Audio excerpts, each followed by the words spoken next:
Welcome back again. तो आज बच्चों हम न्यूटन्स थर्ड लॉ देखने वाले हैं। लास्ट वीडियोस में हमने फर्स्ट लॉ और सेकंड लॉ देखे थे, उस पर के न्यूमेरिकल्स भी सॉल्व किए थे। तो आज एक छोटा सा टॉपिक है ये न्यूटन्स थर्ड लॉ। फिर इसके बाद के नेक्स्ट वीडियो में देखेंगे हम इम्पल्स। ओके, चलो।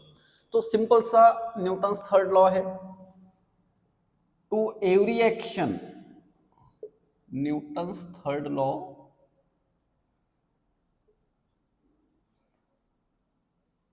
तो ये तो सभी को पता ही होता है। To every action there is equal and opposite reaction. तो ये सिंपल सा न्यूटन्स थर्ड लॉ। अब देखो यहां पर एक्शन एंड रिएक्शन ये दो वर्ड आए हैं, तो ये दोनों का मीनिंग फोर्स है। एक्शन रिएक्शन, फोर्स के बहुत सारे नाम है ना, जैसे force, weight, tension, action, reaction और नॉर्मल रिएक्शन भी बोलते हैं, है ना। तो ये फोर्स के बहुत सारे नेम्स हम यूज करते हैं, सभी का मीनिंग एक ही है। ओके, चलो और कुछ नाम है, जैसे ऐसे भी आ सकता है कभी पुश, पुल, है ना। तो ये सब फोर्स के लिए हम यूज करते हैं। तो लॉ ये है, to every action there is equal and opposite reaction, means these are the two forces. ये दोनों भी फोर्सेस है। और एक बात याद रखना हमेशा, ये दोनों फोर्सेस सेम बॉडी पर एक्ट नहीं होते हैं। जैसे मैंने वॉल को पुश किया तो यहां से एक्शन हुई और ये हाथ पर फिर से लग गए अपने, तो ये रिएक्शन हुई। तो इसके बहुत सारे एग्जांपल ले सकते हैं। तो ये बात याद रखना है हमेशा, action and reaction always acts on two different bodies, not same body.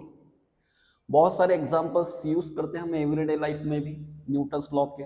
जैसे हम सिंपल वॉकिंग करते हैं, वॉकिंग करते हैं मीन्स जब हम चलते हैं तो फोर्स एक्सर्ट करते हैं हम ग्राउंड पर, और ग्राउंड से हमारी बॉडी पर फोर्स एक्सर्ट होता है, देयरफॉर वी कैन वॉक, है ना। जैसे अब हमने एक सपोज बोट में से जंप किया तो ये एक्शन होगी, तो बोट पीछे चली गई। तो ये एक एग्जांपल है। रॉकेट प्रपल्शन है, रॉकेट में एक्शन रिएक्शन होता है, ठीक है। रॉकेट का स्पेशल टॉपिक देखेंगे हम, रॉकेट प्रपल्शन का। तो ये सिंपल सा न्यूटन्स थर्ड लॉ है। स्विमिंग कर सकते हैं हम, स्विमिंग जो करते हैं हम वो न्यूटन्स थर्ड लॉ पर डिपेंड होती है। ओके, चलो इसके फटाफट अब क्वेश्चंस देखते हैं। छोटा सा टॉपिक है ये, तो इसके हम एमसीक्यूज देखते हैं। First, swimming is possible on account of, क्या है इसका answer? Swimming is possible on account of third law of motion, means Newton's third law, ठीक है। When we jump out of a boat standing in water it moves. अब हम जब jump करते हैं तो बोट क्या होगी? पीछे जाएगी, इसलिए यहां पर आंसर क्या आएगा? Boat moves backward. Then third question देखो, you are on a frictionless, देखो third question, you are on a frictionless horizontal plane, frictionless है ना, कुछ भी फ्रिक्शन नहीं वहां पर। How can you get off if no horizontal force is exerted by pushing against the surface? एक ऐसे सपोज बर्फ वगैरह है, आइस वगैरह है, वहां पर ऐसे फ्रिक्शनलेस फोर्स है, तो वहां से हमको जाना है, तो क्या करेंगे? सिंपल क्या करेंगे? बाय स्पिटिंग और स्नीजिंग, मतलब ऐसे फूंक मारना है सामने, है ना। तो इससे क्या होगा? ये एक्शन होगी और हम पीछे की तरफ बॉडी पर फोर्स आता चला जाएगा। तो सिंपल एक्शन रिएक्शन होगी यहां पर।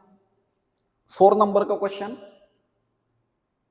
फिर से देखो वही है, a man is at rest in the middle of a pond on perfectly smooth ice, he can get himself to the shore by making use of Newton's कौन सा लॉ? Third law. तो सिंपल थर्ड लॉ आंसर आएगा इसका।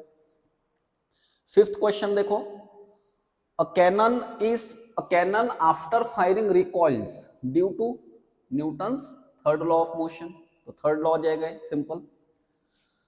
अच्छा, और एक अब ये 6 नंबर का क्वेश्चन, 6 नंबर देखो, ये ऐसी डायग्राम है, यहाँ पर ऐसी एक बॉडी है, इसमें क्या दिया है देखो,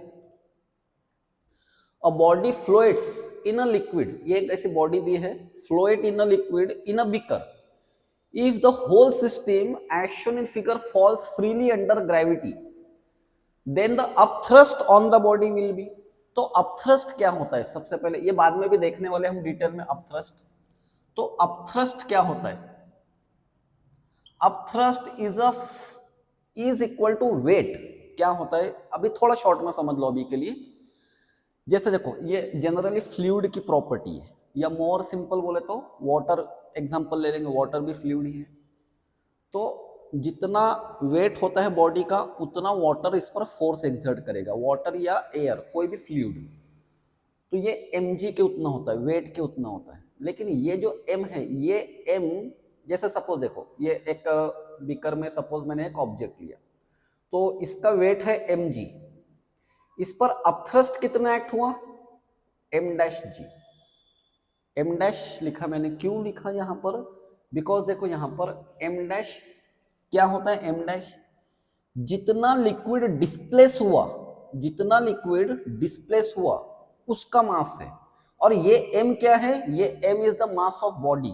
ये आर्किमिडीज प्रिंसिपल है, बाद में हम डिटेल में देखेंगे। तो ये m डैश g, फिर ये आ जाएगा density into volume into g, है ना। अपथ्रस्ट का ऐसे फार्मूला आ जाएगा। अब क्वेश्चन में ऐसे दिया है कि it is falling under freely falling body है, freely falling body. If the whole system as shown in figure falls freely under gravity, तो नीचे गिर रही, बराबर। तो अपथ्रस्ट कितना एक्ट होगा बॉडी पर, तो अपथ्रस्ट कितना एक्ट होना चाहिए यहाँ पर, because this is freely falling body, है ना। तो यहाँ पर एग्जैक्टली दोनों का वेट सेम एक्ट हो जाएगा। यहाँ पर जो अपथ्रस्ट एक्ट होगी वो होगी 0। अपथ्रस्ट एक्ट ही नहीं होगी क्योंकि ये ऐसे डायरेक्टली यहाँ पर फ्रीली फॉलिंग है, therefore upthrust will be 0। Then next question देखो, Newton's third law of motion, ये है, हाँ ये एक अच्छा क्वेश्चन है, Newton's third law of motion, 7 number का question. Newton's third law of motion leads to the conservation of angular momentum, energy, mass and momentum. तो इसका आंसर है मोमेंटम। कैसे मोमेंटम आता है देख लो। देखो, law of conservation of momentum क्या है, अगर दो बॉडीज ले लिए हमने, ये ऐसे दो बॉडीज ले ली, तो इनका मोमेंटम हमेशा कांस्टेंट होता है। if no external force if no external force acts on a body, then linear momentum is conserved। ये पढ़ा है हमने, या और आगे पढ़ेंगे अभी हम।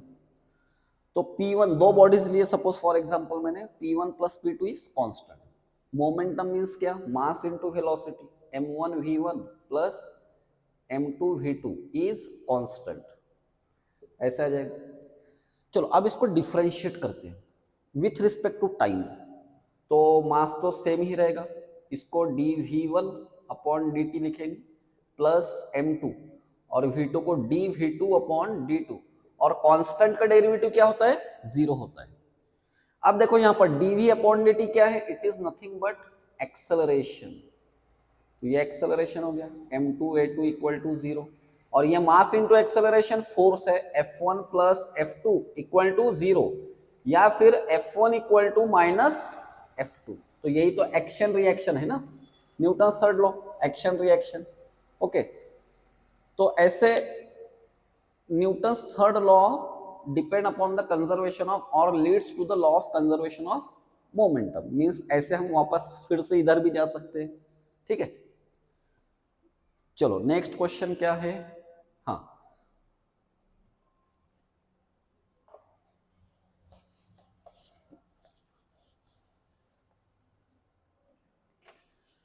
A man is standing at a spring platform. Reading of spring balance is 60 kilogram weight. Kilogram weight, तो इसको 9.8 से अगर मल्टीप्लाई किया तो ये न्यूटन में आ जाता है। अभी तो कोई जरूरत नहीं उसकी। If man jumps outside the platform then reading of spring balance कितनी हो जाएगी। देखो ऐसे एक स्प्रिंग बैलेंस है, सपोज इस पर कोई एक आदमी खड़ा है और इसे जंप किया, जंप, तो यहां पर ये रीडिंग बता रहा होगा, ये ऐसे ऐसे रीडिंग बता रहा होगा। जंप किया मतलब पहले फोर्स अप्लाई हुआ तो इसने रीडिंग बताया, है ना।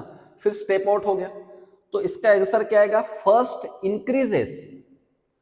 If man outside the platform, if man jumps outside the platform, then reading of spring balance first increases, then decreases to 0, क्योंकि मैन बाहर आ गया तो वो 0 हो जाएगा बाद में। ऐसे ही ऐसे देखो, ये भी वही टाइप का क्वेश्चन है। A cold soft drink is kept on a balance. अब ये फिर से स्प्रिंग बैलेंस है, सपोज ऐसे रीडिंग बता रहे, कोल्ड सॉफ्ट ड्रिंक रखी है यहां पर, पहले पैक है, is kept on a balance, when the cap is open, cap open कर दे तो क्या होगा, यहां पर प्रेशर क्रिएट होगा। प्रेशर क्रिएट होने की वजह से एक फोर्स ऐसे लगेगा यहां पर ऐसे, तो इसकी वजह से इसका वेट बढ़ेगा, तो फिर से इसका आंसर यही आएगा, फर्स्ट इंक्रीजेस देन डिक्रीजेस। चलो नेक्स्ट क्वेश्चन देखते हैं, 10 नंबर, सिंपल सा क्वेश्चन है, सिंपल सिंपल क्वेश्चन है ये, इतनी इजी कुछ नीट में कुछ एक्सपेक्ट नहीं कर सकते हम। Action and reaction forces acts on different bodies, बताया था मैंने, हाँ। फिर ये 11 number, a bird is sitting in a cage, large closed cage. देखो क्या क्वेश्चन क्या है, लार्ज क्लोज्ड केज, ऐसे केज है सपोज, समथिंग समथिंग ऐसे, है ना, बर्ड यहां पर है, यहां पर बैठा हुआ, which is placed on a spring balance, लेकिन ये केज स्प्रिंग बैलेंस पर रखा हुआ है, ऐसा स्प्रिंग बैलेंस पर रखा हुआ है ये pointer. It records a weight of 25 Newton, मतलब ये स्प्रिंग बैलेंस नहीं, ये केज प्लस बर्ड, ये एक सिस्टम है, ओके, ये याद रखना, उसी में आंसर है उसका। The bird of mass 0.5 kilogram, bird का मास 0.5 किलोग्राम है, flies upward in the cage with an acceleration 2, यहां पर 2 है, 2 metre per second square. The spring balance will now record a weight of, अब कितना वेट होगा अगर ये बर्ड केज के अंदर ही उड़ रहा है। देखो मैंने अभी जस्ट बताया कि बर्ड और केज एक ही सिस्टम है ना, तो ये जो स्प्रिंग बैलेंस होगा तो ये इसी का वेट बताएगा पूरे सिस्टम का। अभी बर्ड बाहर नहीं गया, केज के अंदर ही है, तो इसलिए इसका आंसर क्या आएगा, 25 न्यूटन ही होगा। जो पहले बता रहा था वो भी अभी भी बताएगा, क्योंकि बर्ड अभी बाहर नहीं है, क्योंकि पहले भी जो स्प्रिंग बैलेंस है उसने इसी का वेट मेजर किया था, है ना। चलो फिर से और एक सिंपल सा क्वेश्चन, 12 नंबर का क्वेश्चन देखो, a light spring balance hangs, AIEEE में पूछा है, AIEEE मींस अभी का JEE।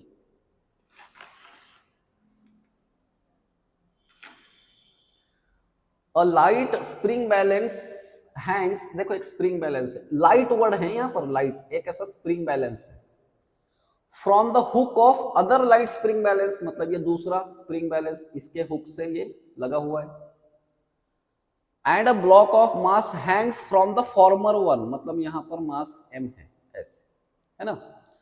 Then true statement about the scale reading is, तो क्या आएगा, ये आएगा, both the scale read m kilogram, क्योंकि ये स्प्रिंग लाइट स्प्रिंग है, बोला था ना यहाँ पर लाइट स्प्रिंग, मतलब इनका वेट कुछ ज्यादा नहीं है।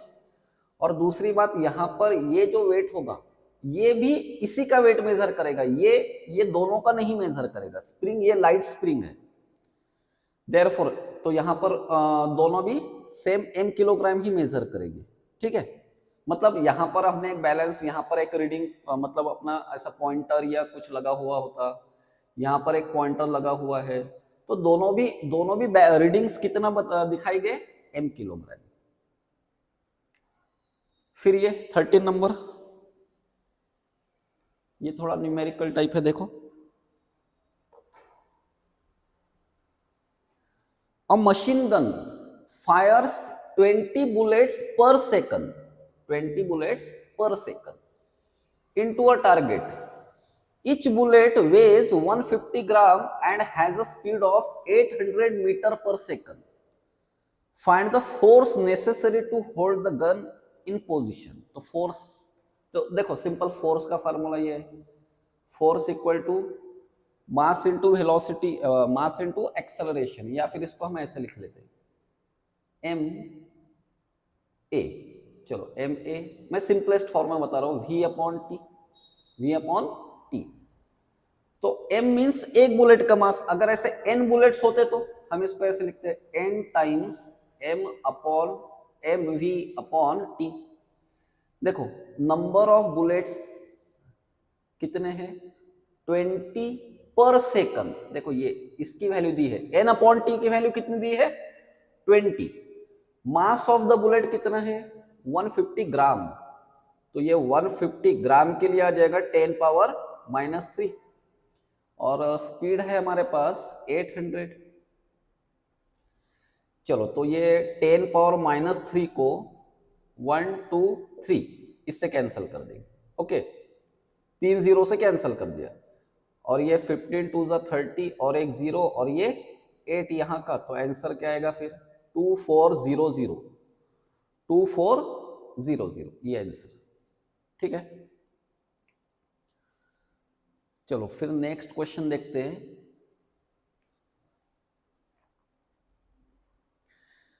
देखो ये क्वेश्चन ऐसे है, मे बी ये डायग्राम दिख नहीं रही होगी आपको। The tension in the spring is, मैं यहां पर ड्रॉ कर लेता हूं, ऐसा एक स्प्रिंग है, इसको 5 न्यूटन फोर्स इधर से लगा हुआ है और 5 न्यूटन फोर्स इधर से लगा हुआ है। तो इन्होंने पूछा टेंशन कितना है स्प्रिंग में। तो टेंशन क्या होता है एक्चुअल में, tension is a internal force. तो इधर से अगर 5 न्यूटन लग रहा है तो टेंशन यहां पर क्रिएट हो रहा है, 5 न्यूटन ही क्रिएट हो रहा है। इसको बैलेंस करने के लिए 5 न्यूटन ही होगा, और इधर से अगर लग रहा है तो इधर भी 5 न्यूटन ही होगा। अब इसका मतलब ऐसे नहीं होगा कि ये 5 न्यूटन और plus 5 Newton 10 Newton, 10 Newton option में होगा ही, देते ही ऑप्शन में, तो नहीं ऐसे नहीं। टेंशन कितना होगा यहाँ पर, 5 न्यूटन ही होगा। ठीक है, बिकॉज ये दोनों के एडिशन नहीं होंगे। स्प्रिंग में जो इंटरनल फोर्स है उसका, क्योंकि एक तरफ से फोर्स लगा है तो उसको दूसरी तरफ से वो बैलेंस हो रहा है, स्ट्रिंग टेंशन जो है उसको बैलेंस कर रहा है। तो टेंशन यहाँ पर 5 न्यूटन ही होगा। तो अगर दोनों तरफ से लगाया 10 न्यूटन तो भी यहाँ पर टेंशन 5 न्यूटन होगा। ठीक है, चलो नेक्स्ट क्वेश्चन देखते हैं 15 नंबर का।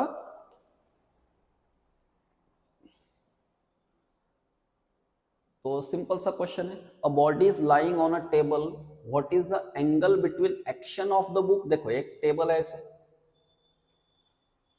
ये ऐसे टेबल है, तो एक बुक रखा है यहाँ पर, ये बुक, तो ये इसका वेट mg और नॉर्मल रिएक्शन n, तो ये दोनों में एंगल कितना हुआ, 180 डिग्री। ओके, ये 180 degree, D option. When a horse pulls a wagon, the force that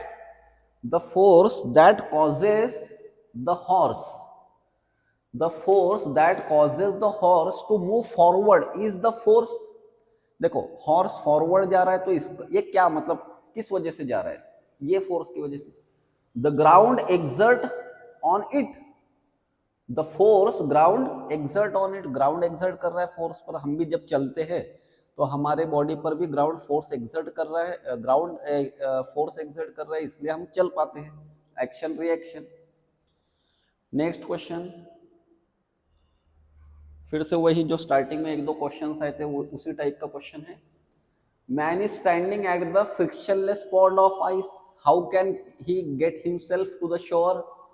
तो सिंपल क्या करेगा, स्पिटिंग, स्पिटिंग हॉरिजॉन्टली, ऐसे स्पिट करना है। स्पिट करना मीन्स ऐसे थूकना या ऐसे एयर ब्लो करो मुंह से, है ना, हॉरिजॉन्टली। तो इसकी वजह से ऐसा एक्शन होगी और हमारी बॉडी पर रिएक्शन होगी। और कैसे सरफेस कैसे है वो, फ्रिक्शनलेस सरफेस है। ठीक है, चलो ये लास्ट वाला क्वेश्चन देखते हैं, सिंपल।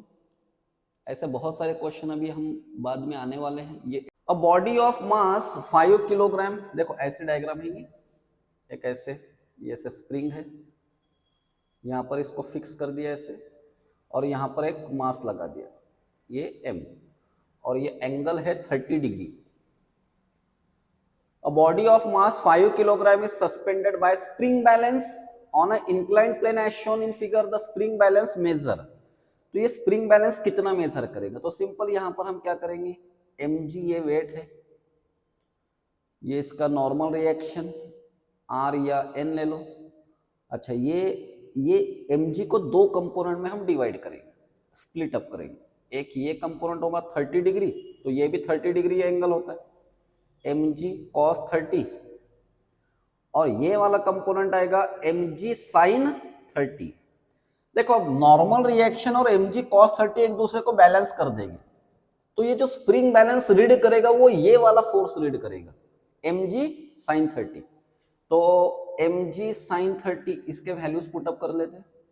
मास कितना है 5 किलोग्राम है, g की वैल्यू 10 ले लेते हैं, sin 30 की वैल्यू कितनी होती है 1/2, तो ये है 50 डिवाइडेड बाय 2, तो आंसर क्या आ जाएगा फिर हमारा 25 न्यूटन। ठीक है, तो चलो ऐसे सिंपल सिंपल क्वेश्चंस थे इसमें। नेक्स्ट वीडियो में हम इंपल्स ये टॉपिक देखेंगे, सेपरेट टॉपिक देखेंगे। फिर उसके बाद law of conservation of linear momentum, फिर रॉकेट प्रोपल्शन, फिर लिफ्ट का टॉपिक देखेंगे, है ना। फिर आएंगे हम फ्री बॉडी डायग्राम्स पर।